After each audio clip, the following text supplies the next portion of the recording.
Let's try to think of some bullshit intro. Така. В рамките на експеримента, проведен до този момент, кръстен със звучното и интересно, що годе интригуващо, но все пак не издаващо прекалено много име, ПлЮщеците. Тепърва имам намерение да предприемам всеки стъпки и всеки реализацията на всеки уж интересни, пък ще ги видим как ще излязат в крайна сметка идеи. Това е една от тях.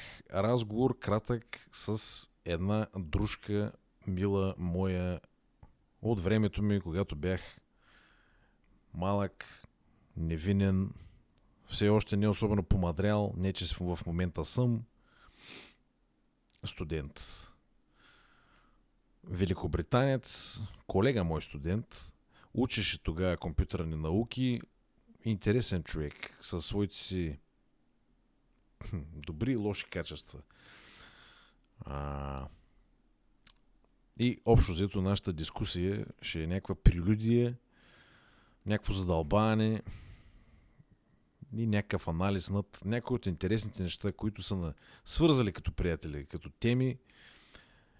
И аз ще се опитам да му помагам той да изразява неговата си гледна точка над някои неща, които може и да са генерално интересни за този, който слуша. Ще засегне малко и основно всъщност политиката и социалните динамики в Обединеното кралство и ще споделим нашите интересни наблюдения. Интересните наблюдения на двама супорливи младежи. Не се знае пак, може и да е по-интересно за някого, отколкото аз му давам кредит. Та да. Ed, if you're watching this, I prepared a cool little intro. Cool by my standards, maybe not by yours. I'm sure you're gonna dislike it deeply, but that's part of the fun as to why I put it together the way that it is. Take it with a grain of salt and embrace it as a little bit of self-referential humor. Hey, buddy. Thanks for participating. А за тея 5-6-10 човека, които ще гледат предимно наши приятели, поздрави. Ъчка, поздрави. Дано да ви е забавно, ако не е интересно.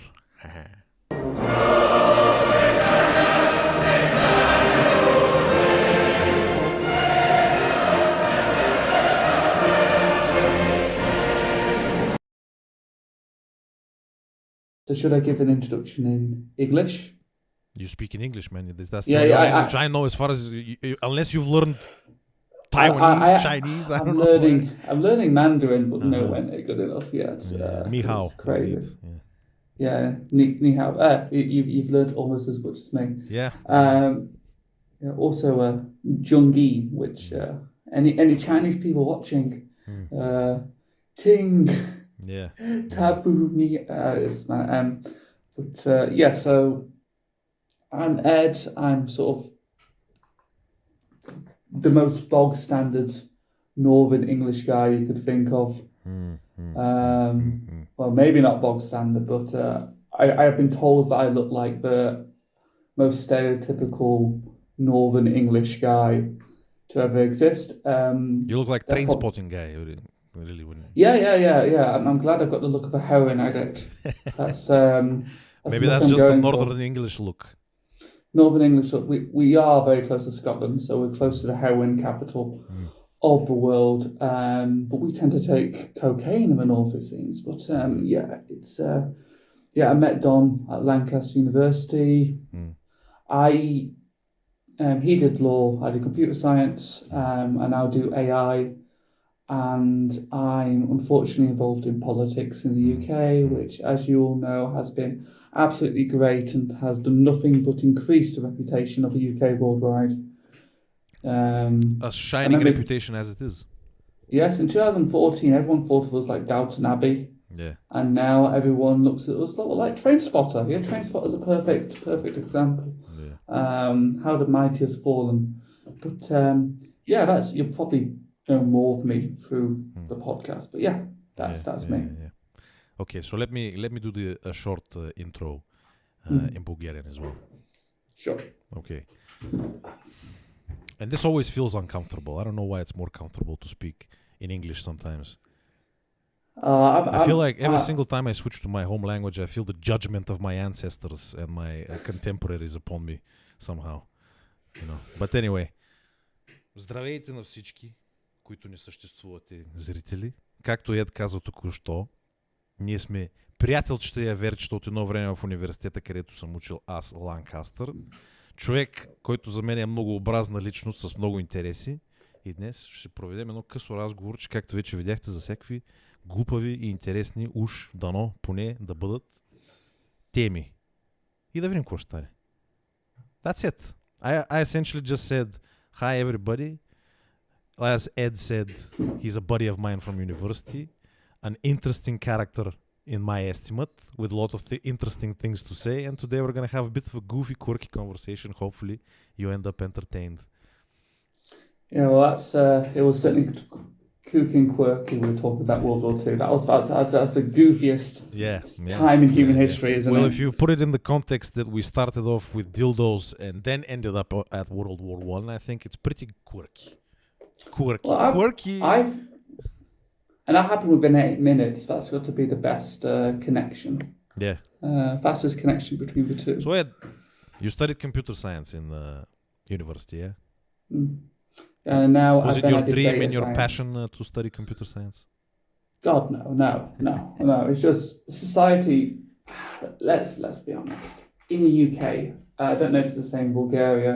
Pretty much. The education system sort of it tells you, oh, you should be yourself in primary school, and then in secondary school it says, but yourself doesn't make any money. Here's the options that make money. I did programming because I was sort of good at mathematics, but I hated mathematics. So I got the computer to do mathematics. And then I realised I didn't like programming that much. So I did machine learning to make the computers write the programming instead of it. And now I'm actually sort of lucky. Now with ChatGPT, I don't even need to write programming anymore. I just ask ChatGPT to write it, do a bit of editing. That's my job now, is communicating with ChatGPT. Really?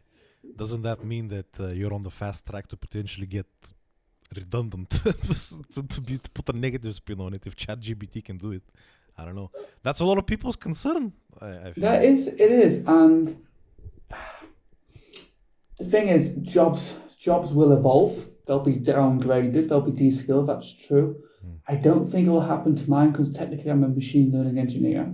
And we still have to think about the idea, right? But also, people don't want to get rid of the people who create the machine learning. Imagine we just say, okay, all the people who built ChatGPT, you're gone. Yeah. I mean, you end up in a situation where people are like, okay, well, we don't know what the fuck this is done. Yeah. We don't know how this works. I mean, they'll start worshipping it like a god or something like that. So you're the lion tamer. You're the machine tamer now. That's a good way of putting it, I guess. I mean, honestly, I do big up ChatGPT in the sense it helps me my job, but it's still so stupid. People don't realise how stupid AI is at the moment. People think because it sounds like a human, it is therefore good. But I've spoken to many humans who sound like humans.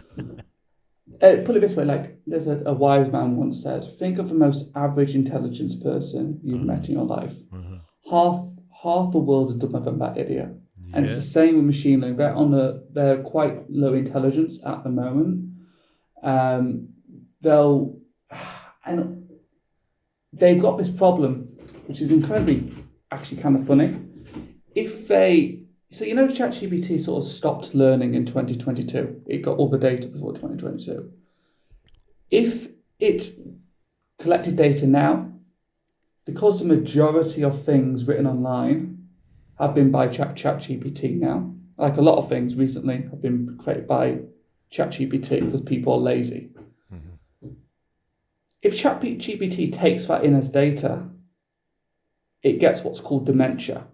It no longer makes coherent sentences because it eats itself. It's the Ouroboros, right? So I don't think people need to be worried about ChatGPT yet. Yeah. The only reason you should be worried about ChatGPT if you work in one of these God, there was this video a few months ago of this woman who worked in LinkedIn. I don't know if you remember this. Nope. She was going around, it explained her workday, and she got in at like 9, had some cucumber water, sat in a pod, did a very mini learning thing, watched some ping pong, then went to a house party. That's her average day. Those are the people who are going to lose their jobs to ChatGPT. This sort of like email sender job. You get what I mean? There's already bullshit jobs out there. Mm-hmm. They're the ones that people are going to lose. No, you had me at cucumber water. If I have to be completely honest, like if you're drinking cucumber water, the odds of you being a useless person in life in general are pretty high in my estimate. Yeah, it is a symbol of bourgeoisie, middle management. It's a symbol of lack of any sort of understanding of what any of that shit even is, but a desire maybe to be one. Maybe something like that. Yeah, well, she gets, you realize how much money she got, right? She got I think enough that she could afford a flat in LA. Yeah. That's a crazy amount of money, right? Yeah. If you could afford a flat in LA. Yeah. Obviously, I went into the wrong industry. I should have gone into a more relaxing thing. Bro, I don't know. Trust me, boredom and comfort wear off real fast. But because you're approaching a topic which is so painful to me, sort of the uselessness of corporate life and so much of activity within companies, within corporations is nothing but such bullshit. Pushing pencils, red tape, just unnecessary bureaucracy, spinning your wheels. And people get conditioned sort of to thinking and approaching problem solving. You know how they say problem solving skills are important and you need to have them on your CV? Oh, yeah. 100%. They're important for you to get the job, but anything that even remotely resembles problem solving, efficiency, and focus very quickly disappears. But I really don't want to be honest, talk about this because it pains me. Because I have to swim in that pond. You know what I'm saying? It's personal experience. Oh, I have to do that too now. I work for a big multimedia company, multinational company. So yeah. But yeah, outside of that, AI could be cool. Yeah. But it's just at this stage. I think people are treating it like the Messiah, the new Messiah. So you don't think Daddy Elon says that in the future? How do you see it? Do you see it progressing in that direction? It's going to be dangerous. It's going to threaten our reality, our existence, in Terminator or something. That would be cool. I think. Ultimately, none of these machine learning algorithms create anything new yet, so it's not a problem at the moment. They're just learning from us, right? I mean, basically, they've just taken in all of our stuff and rearrange it in different ways. If they ever get onto a suicidal forum, then maybe we're going to be in trouble because then they'll start thinking life is useless. If they go onto what's his name? My Chemical Romance fan sites, we're in huge trouble then. We don't want AI joining the dark parade, Oh yeah, that would be scary as soon as it just one comes day, out. ChatGPT says, "My father, he told me to join the dark parade," etc. You used to listen to that music back in the day, did you not? Oh, everyone did. Come on. You were either an emo listener or you listened to Justin Bieber. There was no in between. We were completely binary. It right? was counterculture, yeah. Yeah, but now counterculture is just e-girls, which I think it's just emo in different makeup now. It's just the fake freckles and all this stuff, and I think it's just the same thing. We're recycling counterculture. Yeah. At this stage. But yeah, so maybe if AI truly does end up on the My Chemical Romance websites, then we're fucked. But I think. That's what Elon Musk should be worried about. It's not about destroying the world, but just thinking that life is meaningless, not worth living. Yeah, not worth living as they live in a suburban home in a middle class neighborhood in the United States. Yeah. But man, I think from my perspective, being a complete in complete ignorance to the actual technological aspect of things.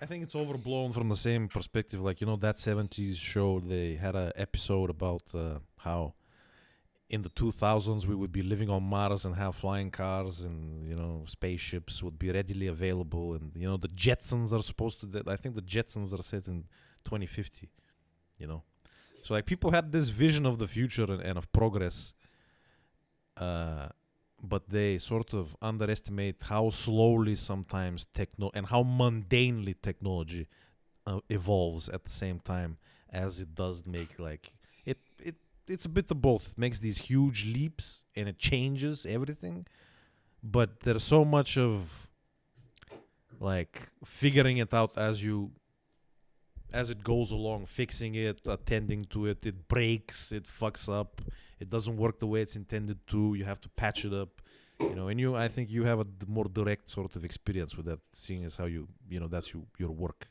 If you get what I'm saying, I don't know. Well, yeah, it's sort of true. I mean, what's been the biggest technological breakthrough recently? It's been the iPhone. That's it, right? I mean, what's made bigger waves than the iPhone? Even ChatGPT hasn't made as much of an impact yet. It might do, or other large language models. But yeah, we've just made existing stuff faster, smaller, better.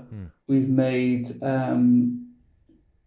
if we do have flying cars, they're called helicopters. That's what flying cars are. But yeah, but you're not driving a flying car to work like no, Jetson, you're not. Like, that's the point.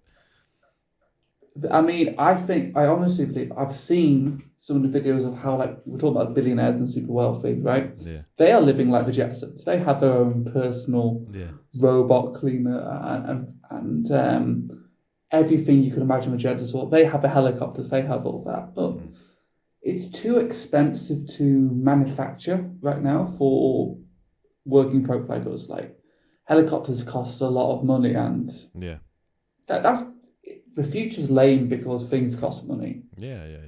Well, the future is lame because reality is reality at the end of the day, and fantasy is fantasy, But listen, I was gonna ask, separate from AI, which is, I'm sure, a very sort of, I mean, it's a very spacious topic, a lot to say about all that shit. But you said you are into politics right now in the UK, and I know you as the guy. Yeah. You might not know this, but you actually got me into politics a lot more than I used to be before I started speaking and hanging out with you. Oh, really? So Damn. Fuck your job that you hate, that you studied in university computer science. Let's talk about what you actually are into. Oh, I just got to say, if you're my boss, I don't hate my job. I love my job. Please don't fire me. But yeah. I'm saying that, not him. Yeah. It'll just be vague in case they randomly stumble about this on the dark web or something like that. Okay, I'll just keep going. Keep going? Okay. Yeah. God, UK politics. This is fun. Just talk about why you're into it, man. Like, how did that come about? Mainly, I got into it because it's gonna be lame. It's gonna be really lame, the concept why I got into it. I just thought things had to change. I mean, does anyone go into politics wanting things to stay the same unless they're really there for power? Yeah. People end up becoming politicians who think things should stay the same, but I just wanted to change stuff. And the UK, so where I came from, which is Workington area, so it's actually quite by Wigton. Which is where? Cumbria. I was in the very north, like we talk about, there's Scotland, there's England, we're just below Scotland. There's even a point of pride to say that my place where I grew up is more northern than a town in Scotland. It sort of overhangs, so.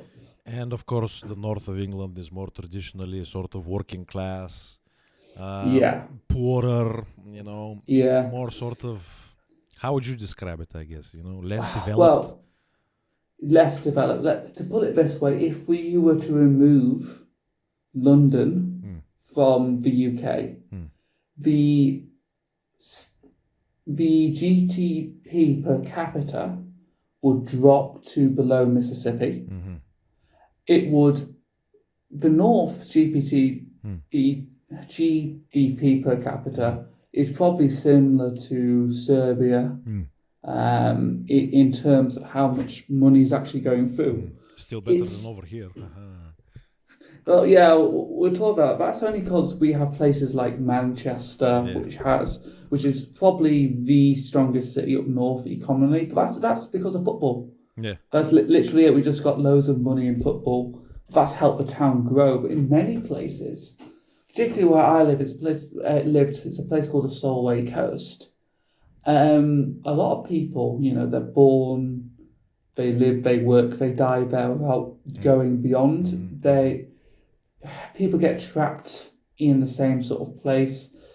The whole concept of the UK being a sort of a first world country is only because of London. We're probably the most centralised Western country, apart from maybe Japan. Yeah.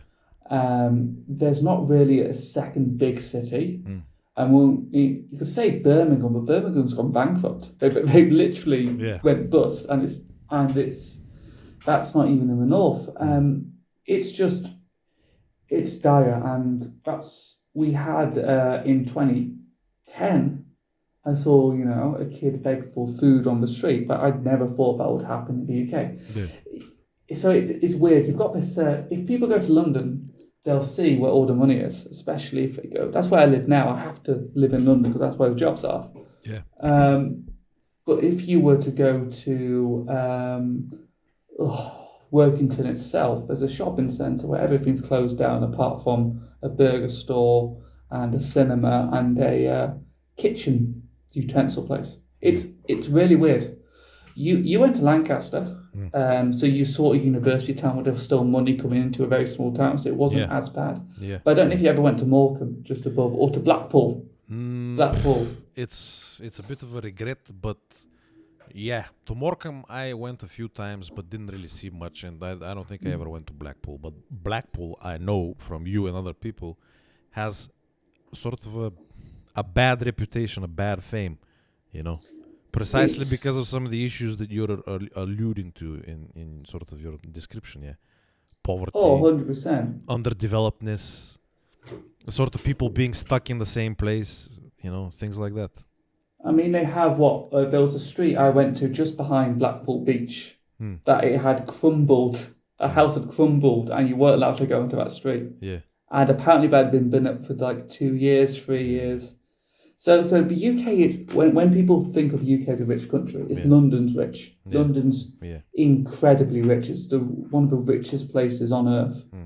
I mean, literally where I live right now, I live in renting situation. But about 15 minutes away from where I live at the moment is the most expensive street, probably in the world, definitely one of the most, £25 million. Which I don't know if in dollars that might be about $40 million if that's going to be easier for people to translate. On average per house, not even a max. That's just the average. Yeah, 40 million USD. About and that's insane. When you go to Blackpool, we're looking probably about the equivalent of. I'd say you could get a house for about maybe 50k. I mean, Blackpool's not even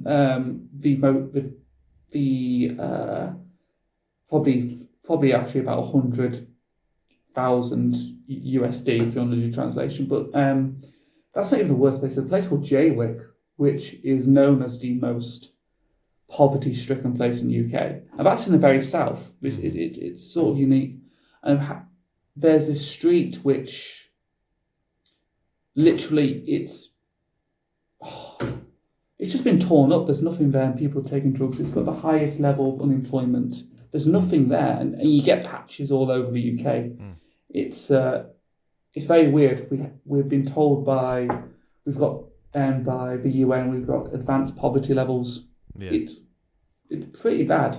Apart from London. London's rich. You live in London, you're doing all right. But to add on to that, sort of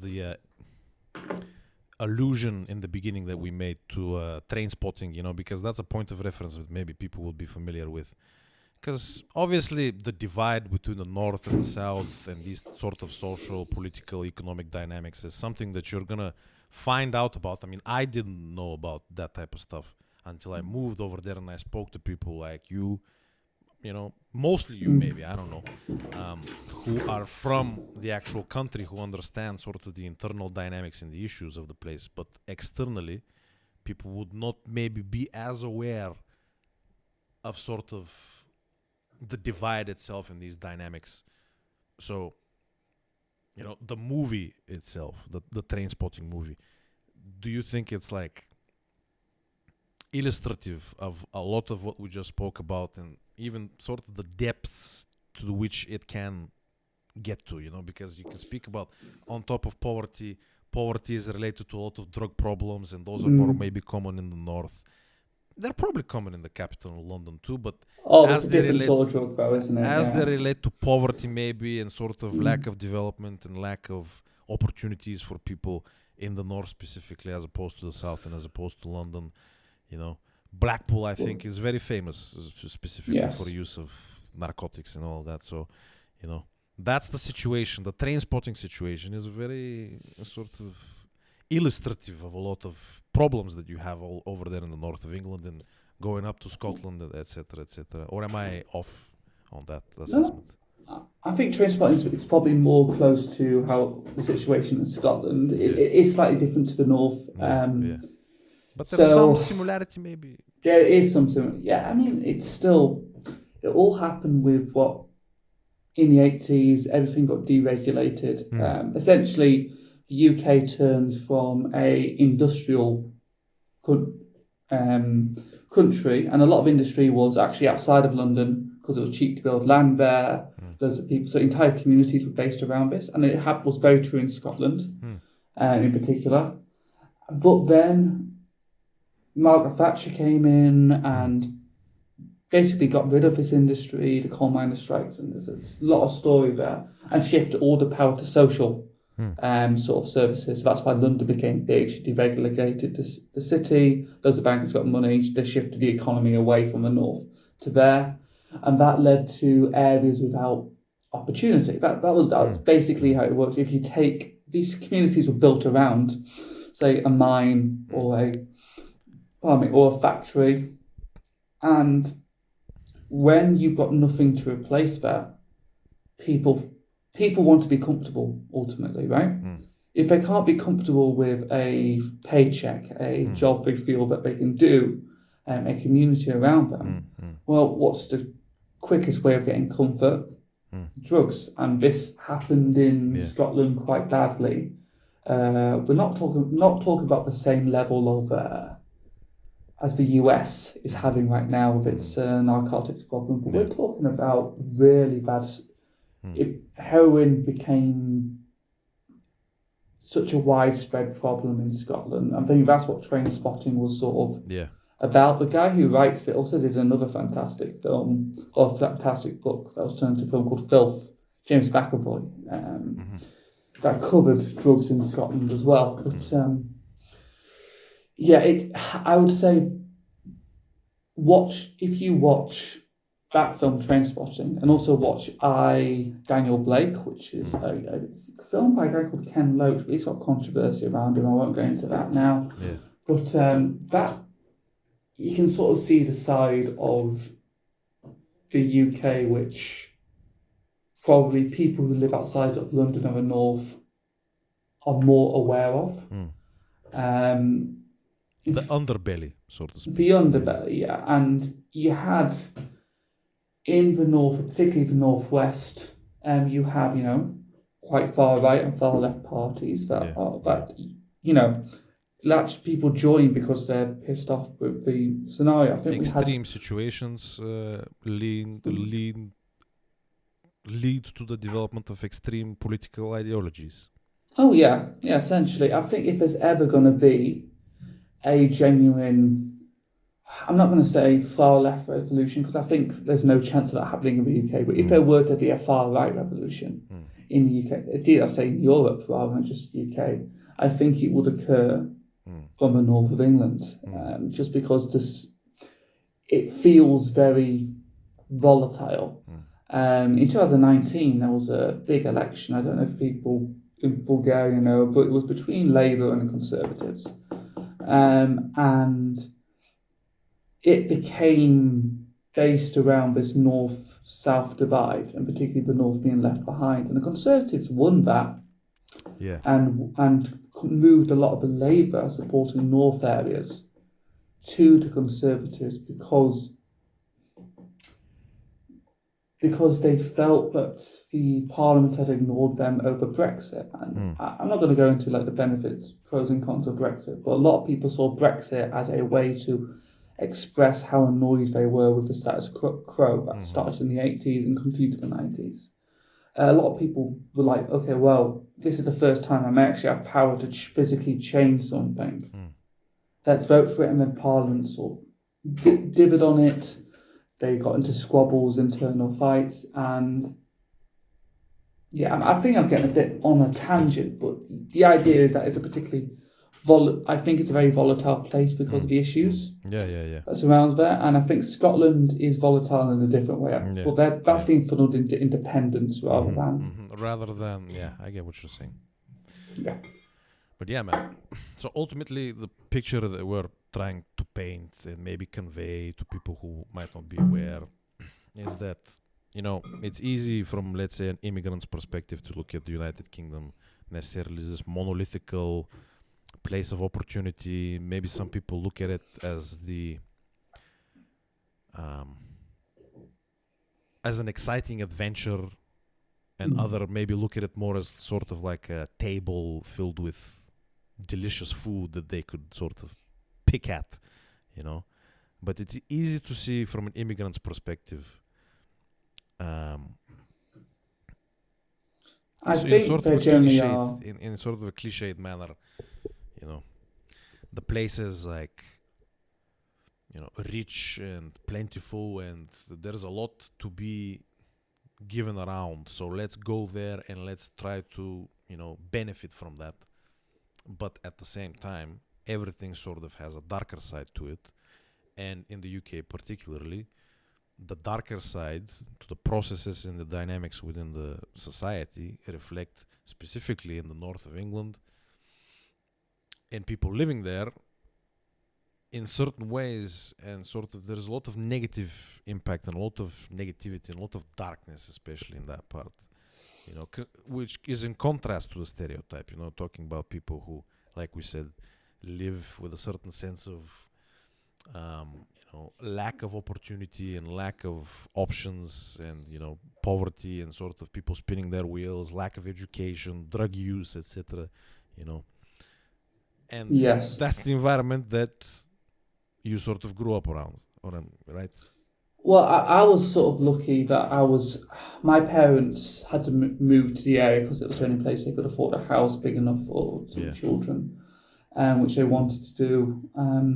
But the area I lived in was quite a small rural hamlet, which is smaller than a village. But in Wigton, where I went to school, there certainly was areas which poverty was very rife. But I also want to point out that while the north of England has more of these areas, I don't want to paint it as like some shithole. Don't get me wrong, No, it's not. It's not. But in fact, there's some fantastic areas in north. Like I said, Lancaster is quite a nice area. Manchester, Newcastle, Liverpool, Leeds. There are quite nice. Chester, which is a lovely town. But I also want to point out it's still areas in the south that have this issue. We're talking about where I'm close to is Grenfell, so Kensington is where the people who own the country live, essentially. Kensington and Chelsea, very posh area, probably the rich. That's where that street is, the most expensive street in the world. But in the north of Kensington, there was a tower in 2017 that went up in flames because the council It was council housing and people who were immigrants and low paid work in general. The council didn't put on cladding, which was fireproof, to save £5,000. And it ended up with 72 people killed. And when I lived in Surrey, which is also considered a rich area, you had, in the same place called Englefield Green, you had these massive mansions. We're talking about absolutely massive mansions where people in the House of Lords, which is very. If you end up in the House of Lords, you're set for life. You get £300 a day, essentially. But it's about 500 USD. But and that's just for turning up. You don't even have to do any work. That's how set they are. But in the same place where they had a canvas for this area, you had people who were in these massive mansions. Just 10 minutes down the road, you had it was one of the poorest areas in basically the southeast.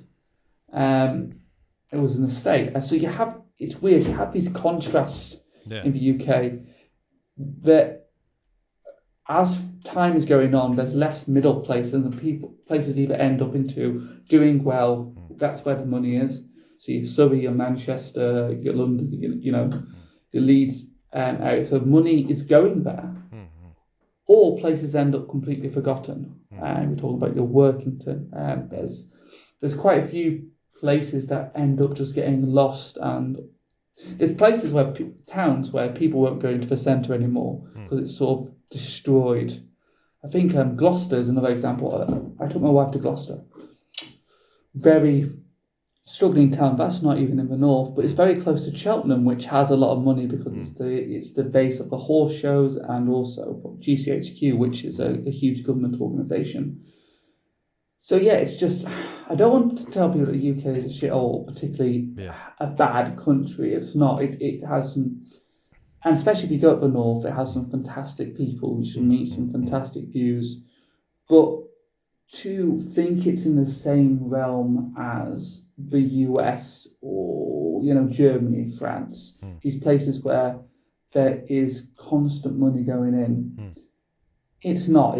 It's only held up because of London. London is the only reason why it's considered a expensive country to live. And I don't think that's going to last for long. I think eventually it's going to blow up in our faces. But that's essentially it.